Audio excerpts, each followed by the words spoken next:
They don't announce themselves. They don't tell you what they're doing. Manipulators operate in stages, slowly, methodically. By the time you realize something is wrong, you're already deep inside the pattern. Manipulation isn't always obvious. It doesn't always look like control or abuse. Sometimes it feels like care, like concern, like someone who just wants what's best for you. But beneath the surface, there's a strategy, a deliberate process designed to shift power, erase boundaries, and make you question your own reality. Understanding these stages can help you recognize manipulation before it takes hold. Because once you see the pattern, it loses its power. Stage 1, Charm and Idealization. This is where it begins. They're attentive, complimentary. They make you feel seen in a way no one else has. They mirror your interests, your values, your sense of humor. Conversations feel effortless. They agree with you on everything. They seem to understand you completely. This isn't accidental.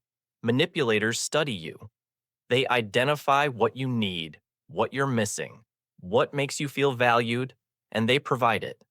Psychologists call this love bombing in romantic contexts, but it happens in friendships, workplaces, and families too. The goal isn't connection, it's investment. They're creating emotional dependency, making you feel special so that later, when things shift, you'll work harder to get that feeling back. At stage 1, you're not suspicious. You're grateful. You think you found someone who truly gets you. And that's exactly what they want you to think. Stage 2, testing boundaries. Now they start pushing. Small things at first. They show up unannounced. They ask invasive questions. They make a comment that feels slightly off, then laugh it off as a joke. They're not trying to offend you. They're testing, seeing how much you'll tolerate, what you'll excuse, what you'll let slide. If you push back, they retreat. They apologize. They reassure you. But the test has been run. They've gathered data. If you don't push back, they move forward. They've learned you won't defend that boundary, and manipulators are pattern learners. Every time you excuse a small violation, you're training them on what they can get away with. Stage 2 feels like minor friction, misunderstandings, things you don't want to make a big deal about. But these aren't mistakes.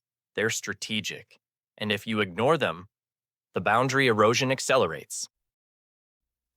Stage 3, Isolation. They begin separating you from outside perspectives, subtly at first. They express concern about your friends. They point out flaws in people you trust. They create situations where you have to choose between them and others. They might say your friends don't understand you like they do, that your family doesn't appreciate you, that people are using you. And because you're still holding on to the connection from stage 1, you start to believe it. Isolation isn't always physical. Sometimes it's emotional. They become your primary source of validation, your main confidant, the person whose opinion matters most. And slowly, other voices fade. This is critical for manipulators because external perspectives are dangerous. Someone on the outside might notice what's happening, might point out the pattern, might tell you this isn't normal. So they remove that risk. By the time you're isolated, you've lost your reference points. You only have their version of reality. Stage 4, Gaslighting and Reality Distortion. Now they start rewriting events. You remember a conversation one way. They insist it happened differently. You bring up something they said. They deny saying it. You express how something made you feel. They tell you you're overreacting. You're too sensitive. You're imagining things. Gaslighting is a specific form of psychological manipulation, where the manipulator makes you doubt your own perception, memory, and sanity. It's not just lying. It's systematic reality distortion. And it works because by stage 4, you're already isolated. You don't have outside perspectives to confirm your experience. You only have theirs. So you start questioning yourself. Maybe I did misunderstand. Maybe I am too sensitive. Maybe I'm overthinking it. Maybe I took it the wrong way. Maybe I'm too emotional. Maybe I'm just being dramatic. Maybe I'm the problem. This is the stage where your internal compass breaks. You stop trusting your own judgment. And once that happens, the manipulator becomes your reality filter. You rely on them to tell you what's true, what's reasonable, what's real. Stage 5, Emotional Leverage and Control.